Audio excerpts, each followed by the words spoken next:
শীত শেষ হওয়ার আগে কিন্তু বৈরাগী মাছের ঝোল এরকম ভাবে না খেলে একদম মিস হয়ে যাবে। বাড়িতে তাই 2-3 দিন অলরেডি হয়েই গেছে এইভাবে বৈরাগী মাছের ঝোল। শীত চলে গেলে তো আর পেঁয়াজ কলিটা পাবো না, তাই পেঁয়াজ কলি দিয়ে আলু বেগুন দিয়ে এইভাবে বৈরাগী মাছের ঝোল খেতে জাস্ট দারুণ লাগে। এক ভাত তো এই দিয়েই খাওয়া হয়ে যাবে, এক ভাত কেন পুরো ভাতটাই এটা দিয়ে খাওয়া হয়ে যাবে।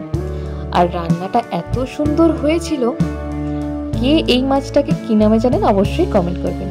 নমস্কার বন্ধুরা, আমি পূজার আমার নতুন একটি ভিডিওতে আপনাদের অনেক অনেক স্বাগত। তো প্রথমে এখানে নিয়ে নিয়েছি, এখানে বেগুন আর আলুগুলোকে কেটে নিয়েছি। আলু বেগুনের সাইজগুলো আপনারা আপনাদের পছন্দ মতনও করতে পারেন, তবে এরকম লম্বা লম্বা করে নিলেই ভালো লাগে। আর এদিকে নিয়ে নিয়েছি বৈরাগী মাছগুলো। এখানে মাছগুলো ধুয়ে লবণ হলুদ মাখানোই আছে। এবার কিছু গুঁড়ো মশলা দিয়ে একটা মশলা বানিয়ে নিই মাছের জন্য।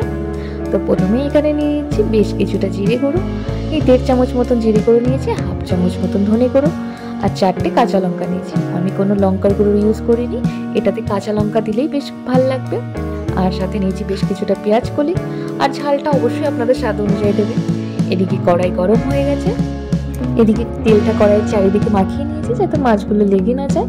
এমনি ভালো করে তেলটা গরম করে তবেই কিন্তু মাছটা ভাজতে হবে। তো মাছগুলো দিয়ে নিচ্ছি, গোটা 20 থেকে 30 সেকেন্ড পর আমি এখানে মাছগুলোকে উল্টে দিচ্ছি। আর এই মাছটা খুব বেশি ভাজবেন না ঝোলের জন্য, আর যদি ভাজা খাওয়ার জন্য রাখেন ডালের সাথে তাহলে একটু ভাজতে হবে, নইলে 1 থেকে 1.5 মিনিট মতন ভাজলেই মাছটা যথেষ্ট ভাজা হয়ে যাবে। তুলে নিচ্ছি, সাথে সব মাছগুলো আমি এইভাবে ভেজে নিয়েছি। এবার ওই তেলেই আলুটাকেও একটু ভেজে নেব সামান্য লবণ হলুদ দিয়ে। আলুটা কিন্তু আমি পুরো সেদ্ধ করবো না, একদম ছাকা তেলে এখানে ভাজছি।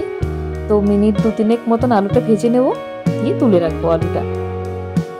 পুরোটা আলু সেদ্ধ না হলেও চলবে, জাস্ট 2-3 মিনিট ভেজে নিলেই আলুটা হয়ে যাবে।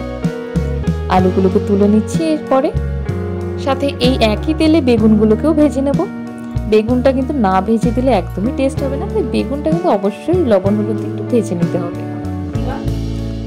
এবার বেগুনগুলো আমি ভেজে নিচ্ছি, দেখুন সুন্দর লালচে করে বেগুনগুলোকে ভেজে নিয়েছি। বেগুনগুলোকে সব তুলে নেবো একে একে। বেগুনগুলোকে তুলে নিচ্ছি। এবার বেগুনগুলো কিন্তু খুব সুন্দর ভাজা হয়ে গেছে। তো এরকম একটু লালচি করে বেগুনগুলোকে ভেজে নিলে আরো ভালো হবে। তো ওই যে তেলটুকুনি ছিল তার মধ্যে আর কিছুটা তেল দিয়ে এখানে কালো জিরে ফোড়নে দিয়ে পেঁয়াজ কলিগুলোকে দিয়ে এবার একটু হালকা ভাজা ভাজা করে নেবো। পেঁয়াজ কলিগুলো মিনিট 2 মতন ভাজবো। ভেজে তারপরে যে মশলাটা করেছিলাম জিরে আর ধনে আর কাঁচা লঙ্কা দিয়ে বেটে সেই মশলাটাই দিয়ে দিয়েছি। বাটি ধোয়া জল, সামান্য লবণ হলুদটা অবশ্যই স্বাদ মতন দিতে হবে। এবার মশলাটাকে নাড়াচাড়া দিয়ে কষিয়ে নিচ্ছি। মিনিট 2 মতন কষানোর পর মনে পড়েছে ঘরে তো ধনেপাতা আনা হয়নি বাজার থেকে। এই ছাদে আমাদের ধনেপাতা গাছ লাগানো আছে, মা লাগিয়েছে। আর আমার বোন বেশ সুন্দর ছাদে বাগানও বানিয়েছে।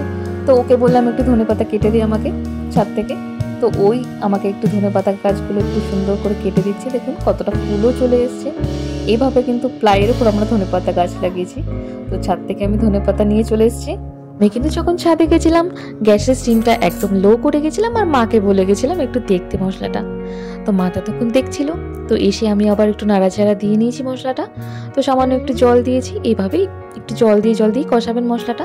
আর যেহেতু জিরে গুঁড়োর গন্ধটা যেতে একটু টাইম লাগে, তো কাঁচা গন্ধটা, তো ওই টাইমে একটু বেশিক্ষণই নাড়াচাড়া করতে হয়, মশলাটাকে কষাতে হয়।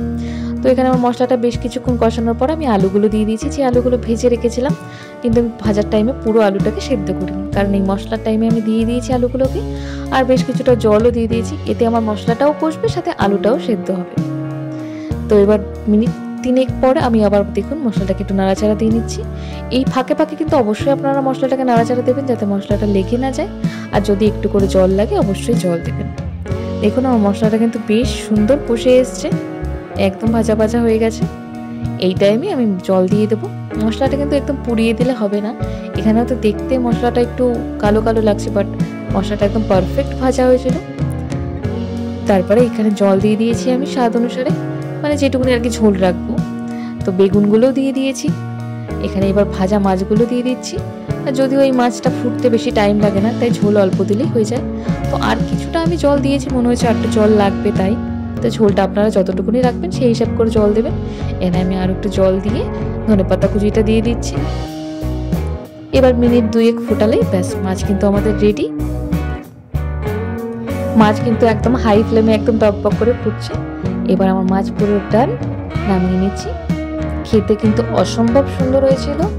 এই রান্নাটা আমার মাকে খাইয়ে কিন্তু সব থেকে বেশি প্রশংসা মায়ের কাছ থেকে পেয়েছি। তো অবশ্যই একবার এইভাবে ট্রাই করবেন, আর ভালো লাগলে লাইক করবেন, পাশে থাকবেন।